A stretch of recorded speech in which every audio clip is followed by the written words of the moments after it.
In this lesson, we're going to talk about recommender systems and how you can find them in your everyday life. This is very important because a lot of these algorithms are actually powering a lot of the tools and products you use today. Specifically, we're going to talk about Netflix and Instagram. Let's talk about Netflix first. How does it work? Well, Netflix measures a bunch of different things when you're using the platform.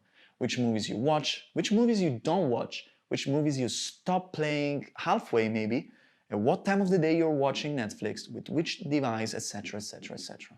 And they use all this data to populate their homepage.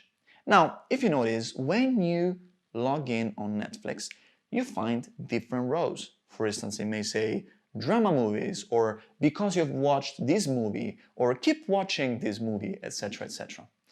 Each one of these rows comes from a recommender system. So they may use a community-based recommender system to populate the, let's say, dramatic movies row.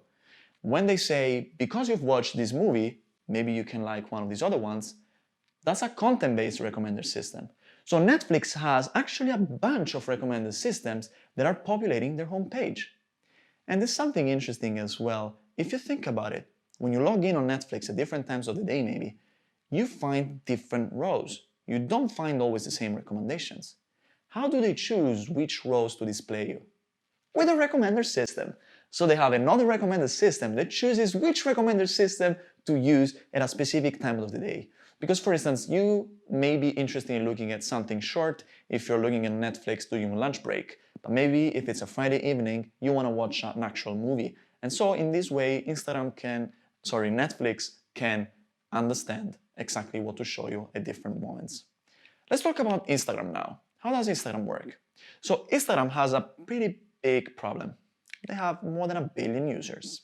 So when you click on the Explore tab on Instagram and you find new content, it's really hard for them to understand who to show you, because there's basically everything in there. There's music, fashion, food, dogs and cats, that's everything, literally. They need to understand what to show you.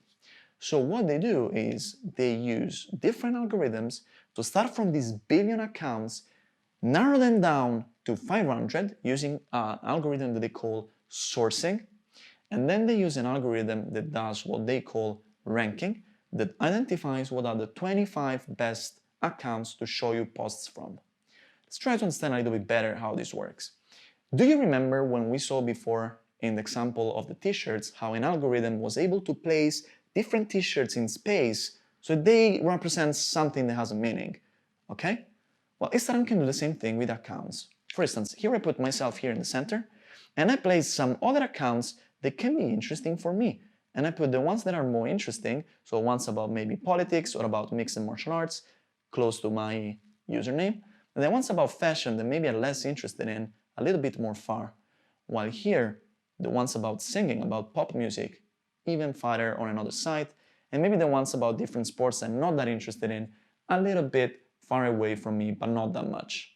So in this phase, then Instagram, what it can do is, once it understood what are the accounts that can be interesting for me, that algorithm picks the ones that are the closest to me. And once he has done it, then he uses another algorithm to identify the ranking of these accounts. So for instance, now he knows, this is just an example, that they should post some pictures about Conor McGregor first, then maybe some pictures from Joe Rogan, then something from Barack Obama, and then something from the Financial Times. And this way they can populate my feed with exactly the kind of stuff that I am interested in. Now, this brings also a bunch of problems. We're going to talk about them in the next section. But for now, again, I want you to look at all the super interesting technology that is happening behind the scenes every time you open the Instagram app, every time you click on the Explore tab, or every time you watch a movie on Netflix.